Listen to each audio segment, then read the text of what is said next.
Hi viewers, welcome to our channel. ప్రస్తుతం మనతో పాటు సీనియర్ జర్నలిస్ట్ దాము బాలాస్ అన్నారు, వారితో మాట్లాడదాం.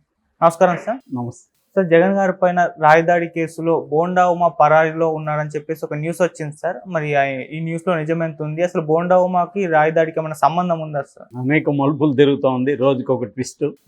సో యాక్చువల్గా ఫస్ట్ ఈ రాయదాడి జరిగినప్పుడు వైసీపీ వాళ్ళేమో ఇది చంద్రబాబు వేయించాడని చెప్పారు. తెలుగుదేశం వాళ్ళు ఈ కుట్ర చేశారని చెప్పారు. సాక్షులు కూడా ప్రధానంగా కథనం వచ్చింది. దాని తర్వాత అందరూ ప్రెస్ మీట్లు పెట్టారు, కొంతమంది ధర్నాలు చేశారు, ఇవన్నీ జరిగాయి.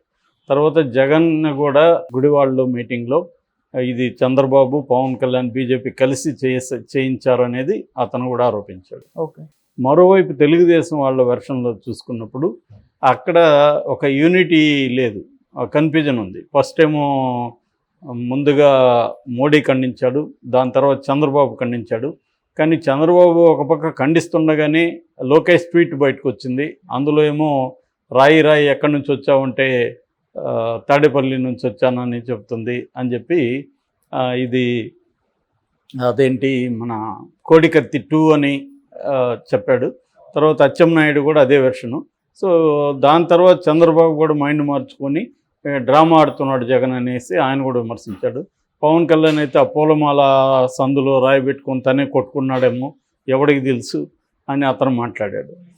సడన్గా పోలీసులు ఎప్పుడైతే సీరియస్గా దీని మీదకి వెళ్ళారో సడన్గా తెలుగుదేశంలో ఎందుకో ఒక రకమైన ఉలికిపాటు కనబడింది. వాళ్ళు సడన్గా మళ్ళీ లోకేష్ ట్వీట్ చేశాడు, క్వార్టర్ బాటిల్ 350 రూపాయలు ఇవ్వలేదని రాయి విసిరాడు అని చెప్పారు. మొన్నటి వరకు, అంతకుముందు వరకేమో జగనే వేయించుకున్నాడు అని, ఇప్పుడేమో క్వార్టర్ బాటిల్ ఈ సభకు పిలిచడానికి క్వార్టర్ బాటిల్ ఇచ్చారు, కానీ 350 ఇస్తా అన్నారు, అది ఇవ్వలేదు కాబట్టి వాడు రాయి వేసాడు అన్నది. పోనీ దానికైనా కట్టుబడి ఉన్నారా? లేదు. మళ్ళీ ఏమైంది, ఇది నిన్న బోండా ఉమా ఒక ఫస్ట్ ఏమో ఏబిఎన్ వాళ్ళతో మాట్లాడాడు. అందులో బోండా ఉమా ఏం చెప్పాడంటే, ఇది నా మీద చేస్తున్నారు, కుట్ర జరుగుతుంది నన్ను ఇరికించడానికి, వాడెవడో పక్కన అన్నా క్యాంటీన్ మూసేశారని రాయేశాడు అని చెప్పాడు. మళ్ళీ అతనే ఇంకొక ప్రెస్ మీట్లో ఏం చెప్పాడు, మళ్ళీ యాడ్ చేశాడు క్యాంటీన్ ఇది, మళ్ళీ మన లోకేష్ చెప్పిన దాన్ని ఇతను కూడా యాడ్ చేశాడు. 300 ఇవ్వలేదని, వాళ్ళ అమ్మకి 100 రూపాయలు 200, వాళ్ళ అమ్మకి 200, ఇతనికి 300 ఇవ్వలేదని ఏదో చీకట్లో కోపంతో రాయేశాడు, అది పొరపాటున తగిలింది, అదేం పెద్ద విషయం కాదు అని అతను మాట్లాడుతున్నాడు. ఓకే. మాట్లాడి నా మీదగా నన్నేమన్నా ఇరికించడానికి ట్రై చేస్తే మాత్రం జూన్ 4 తర్వాత అందరూ అంతు చూస్తానని అతను బెదిరిస్తున్నాడు.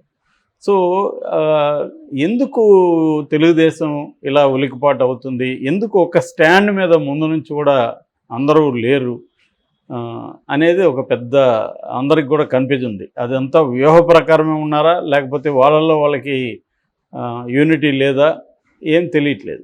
సో ఇప్పుడు బోండా ఉమా పరారులో ఉన్నాడని కొన్ని పత్రికలు రాస్తున్నాయి. ఈ లోపల వర్ల రామయ్య ఎంటర్ అయ్యాడు. ఆయనేమో ఈసీకి, డీజీపీకి, వీళ్ళకి అందరికి కంప్లైంట్ చేస్తున్నాడు. అదేంటంటే బోండా ఉమని దీంట్లో ఇరికిస్తున్నారని. సో అసలు విషయం ఏంటంటే, ఇప్పుడు వరకు రాయి వేసిన వ్యక్తిగా ఒక మైనర్ కుర్రాడు సతీష్ అలియాస్ సత్తి అనే అబ్బాయి పేరు చెప్తున్నారు. వడ్డెర బస్తీ వేమూరి సతీష్ అని. వాళ్ళ కజిన్ అవుతాడు, వాళ్ళ అదే బస్తీలో ఉంటాడు వేమూరి దుర్గారావు. ఆ దుర్గారావు, చిన్న, ఆకాష్ ఇలాంటి వాళ్ళు ఒక 5 మంది కలిసి వీళ్ళందరూ కుట్ర పన్నారు. సో ఈ అబ్బాయి రాయేశాడు అనేది ఇప్పుడు వస్తున్న అనఫిషియల్ వెర్షన్. ఇది అఫిషియల్గా పోలీసులు ఇంతవరకు చెప్పలేదు. సో ఈ దుర్గారావు ఎవరంటే బోండా ఉమా ఆఫీస్లో పనిచేస్తాడు. సో తెలుగుదేశం కార్యకర్త, అతన్ని సోషల్ మీడియాలో కూడా పనిచేస్తాడని సాక్షి రాశారు. సో ఏదేమైనా బోండా ఉమాకి దుర్గారావుకి సంబంధం ఉందనేది ఇక్కడ క్లియర్ అయింది. సో అందువల్ల భయపడుతున్నారా? ఇప్పుడు బోండా ఉమా చెప్పినట్టుగా 200, 350 లేదు, పక్కన అన్నా క్యాంటీన్, ఈ విషయాలు బోండా ఉమాకి ఎవరు చెప్పారు? అతనేమో పోలీస్ కస్టడీలో ఉన్నాడు, మరి బోండా ఉమాకి ఎవరు చెప్పారు? సో ముందుగానే వీళ్ళు ఎందుకు బోండా ఉమాని అరెస్ట్ చేయబోతున్నారనే ఒక కథనాన్ని బయటికి తీసుకొస్తున్నారు. దీంట్లో 2 రకాలు ఉండే అవకాశం ఉంది. ఇలా ముందుగానే బెదిరించడం వల్ల ఒకవేళ నిజంగానే దుర్గారావు ఇన్వాల్వ్ వేసుంటే దుర్గారావు ఏమన్నా బోండాబొమ్మ పేరు చెప్పితే అప్పుడు బోండాబొమ్మను అరెస్ట్ చేస్తారేమో, ముందే భయపెడితే బోండాబొమ్మన జోలికి రారేమో అనేది ఒకటి ఉండొచ్చు. లేదు నిజంగానే బోండాబొమ్మ రోల్ కూడా దీంట్లో ఉండొచ్చు.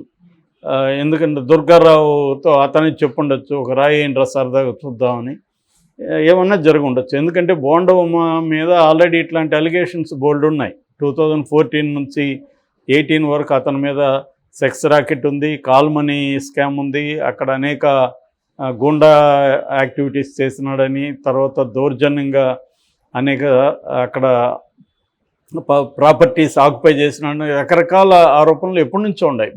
బోండాబొమ్మ అంటే విజయవాడ సెంట్రల్లో ఒక రౌడీ ఎలిమెంట్ అన్న ఇది ఎప్పటి నుంచో ఉంది. సో అతనే చేయించాడా, మరి ఎందుకు అతను అజ్ఞాతంలోకి వెళ్ళాడు, ఇవన్నీ ఇవాళ ప్రశ్నలు. సో పోలీసులు యాక్చువల్గా పోలీసులు ఏంది, ఇప్పుడు జగన్ కంట్రోల్ ఎందుకుంటారు వాళ్ళు, ఏదైనా ఉంటే వాళ్ళకి ఇబ్బందే కదా. ఎందుకంటే చాలా సీరియస్గా ఎలక్షన్ కమిషన్ చూస్తుంది. మనం నిన్న కూడా చెప్పుకున్నాం, ఈవెన్ సజ్జల రామకృష్ణారెడ్డిని కూడా పొలిటికల్గా మాట్లాడొద్దనింది. ఆల్రెడీ చాలామంది పోలీస్ ఆఫీసర్లని, కలెక్టర్లని, అధికారులను మార్చారు, ఇంకా కూడా మార్చే అవకాశాలు ఉంది. ఇప్పటి వరకు అయితే ఎలక్షన్ కమిషన్ అక్కడ కొంత బ్యాలెన్స్డ్గానే వ్యవహరిస్తుంది. తెలుగుదేశం పెడుతున్న కంప్లైంట్లన్నింటినీ కూడా అది పరిశీలిస్తుంది, కొన్నిటిని సెంట్రల్ ఎలక్షన్ కమిషన్ కూడా పంపిస్తున్నారు ఇక్కడ. సో ముఖేష్ కుమార్ మీనా కూడా వివాదరహితుడిగానే పేరుంది. ఇప్పటివరకు వీళ్ళు కూడా ఏం ఆరోపణలు చేయలేదు. పైగా ఈ కూటమిలో ఉన్న బీజేపీ సెంట్రల్లో పవర్లో ఉన్నది కాబట్టి నిజానికి వైసీపీ వాళ్ళు ఆరోపణలు చేయాలి తప్ప, ఎందుకంటే కూటమిలో బీజేపీ ఉంది కాబట్టి బీజేపీకి అనుకూలంగా, అంటే ఎన్డీఏకి అనుకూలంగా ఎలక్షన్ కమిషన్ పనిచేస్తుంది అనేది అందరికి తెలిసిన విషయమే. సో అలాంటప్పుడు వీళ్ళెందుకు దీన్ని తడుముకుంటున్నారు? ఇప్పుడు దీనివల్ల ఏమవుతుందంటే విశ్వసనీయత అనేది పోతుంది. జగన్ వేయించాడని మొన్నటి వరకు చెప్పారు, అది కొంతమంది నమ్మారు కూడా. కానీ ఇప్పుడు వేసిన అబ్బాయి దొరికిన తర్వాత జగన్ వేయించలేదు, అతనే వేశాడు, అతను ఎందుకు వేశాడంటే వాడికి 350 ఇయ్యలేదు కాబట్టి వేశాడని ఒక వర్షన్ తెచ్చారు. ఇప్పుడేమంటున్నారు మళ్ళీ, ఇది బోండాబొమ్మని ఇరికిస్తున్నాడు అంటున్నారు. మీకు ఎవరు చెప్పారు బోండాబొమ్మ పేరు ఎవరు? వాళ్ళు ఏమన్నా పోలీసులు ఇప్పటివరకు చెప్పారా? సో వీళ్ళకి ఏమన్నా లీక్ అయిందా? ఇది తెలియట్లేదు.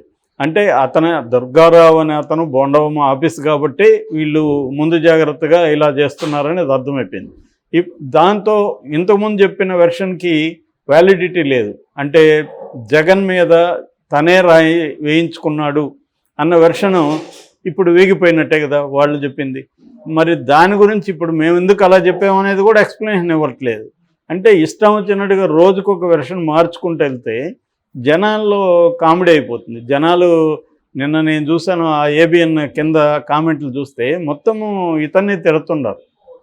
నిజానికి ఏబిఎన్ అనేది తెలుగుదేశాన్ని సపోర్ట్ చేసే ఛానల్, కానీ దాంట్లో ప్రధానంగా సబ్స్క్రైబర్స్ వాళ్ళు ఎక్కువ ఉంటారు. కానీ ఎవరు కూడా బోండాబొమ్మని సపోర్ట్ చేయట్లా, పైగా తెలుగుదేశానికి నష్టం చేస్తున్నావు నువ్వు అని అంటున్నారు. అంటే ఇది ఖచ్చితంగా తెలుగుదేశానికి కానీ కూటమికి కానీ నష్టమైన పరిస్థితి. ఇప్పుడు జగన్ మీద ఒక రాయబడింది, వీళ్ళు సంయమనం పాటించవచ్చు, ఖండించారు, సంయమనం పాటించవచ్చు, కానీ పాటించకుండా జగనే వేశాడని చెప్పారు. దాంట్లో ఎవరికి లాజిక్ అర్థం కావాల. ఒక మనిషి రాయి ఎందుకు తన మీద వేసుకుంటాడు? అది కన్ను పోవచ్చు, కన్నతకు తగిలి ప్రాణం పోవచ్చు, చీకట్లో ఎక్కడ తగులుతుంది ఎవడికి తెలుసు? అంత అక్యురేట్గా ఇక్కడే తగిలేట్టుగా ఎవడన్నా రాయగలడా? సో అటువంటి పరిస్థితుల్లో లాజికల్గా జగనే వేయించుకున్నాడు అన్న దానికి వెయిట్ లేదు. సో ఎవరో వేశారు, ఆ వేసింది తెలుగుదేశం వేయించకపోయిండొచ్చు ఇక్కడ. ఎందుకంటే తెలుగుదేశంకి వేయడం వల్ల తెలుగుదేశం కంటే కూడా లాభం కంటే కూడా నష్టమే ఉంటుంది. కాబట్టి చంద్రబాబు ఇంకొకరు అయితే ఇది ప్లాన్ ఖచ్చితంగా చేయరు అనేది మనం లాజికల్గా ఆలోచించినప్పుడు అర్థమవుతుంది. తెలుగుదేశం వాళ్ళు అప్సెల్గా ఈ రాయి వేసే ప్రసక్తి లేదు. బుర్రుండేవాడు కూడా చేయడు. ఇప్పుడు వైసీపీ చంద్రబాబు మీద ఏమన్నా అటాక్ చేసిందనుకో, అది వైసీపీకి నష్టం కదా, చంద్రబాబుకి లాభం. అట్లాగే జగన్ మీద ఎవరైనా అటాక్ చేసినా కూడా వైసీపీకి లాభం తప్ప తెలుగుదేశానికి లాభం లేదు. సో ఇది వాళ్ళకి తెలియదనే కాదు కదా. కాబట్టి వాళ్ళ ఆఫీసులో పనిచేసేవాడు కూడా వేశాడు. దానికి బోండాబొమ్మకి సంబంధం ఏముంది? ముందే ఉలిక్కిపడాల్సిన అవసరం ఉంది. తన పేరు వచ్చే వరకు వెయిట్ చేసి తన పేరు వస్తే అప్పుడు ఎందుకు చేయకూడదు? సో ఇది ఈ కన్ఫ్యూజన్ తెలుగుదేశం అండ్ కూటమి క్యాంపులో ఉంది. ఒక పక్క మోడీ ఖండిస్తాడు, బీజేపీ సైలెంట్గా ఉంటుంది, చంద్రబాబు ముందు ఖండిస్తాడు, మళ్ళీ డ్రామా అంటాడు, మళ్ళీ ఏమో 250 అంటారు, దానివల్ల వేసాడు అంటాడు. సో ఇవన్నీ ఒక వెర్షన్కి సంబంధం లేకపోవడం వల్ల ఎన్నికల ముందు ఆల్రెడీ జగన్ చంద్రబాబుకి కూటమికి విశ్వసనీయత లేదనే విషయాన్ని బలంగా తీసుకెళ్తున్నాడు. అటువంటప్పుడు వీళ్ళు ఈ కూటమికి సంబంధించి ఇటువంటి విషయాలను పరిష్కరించుకొని ఒక క్లారిటీతో వెళ్ళకపోతే మాత్రం చాలా ఇబ్బంది అవుతుంది.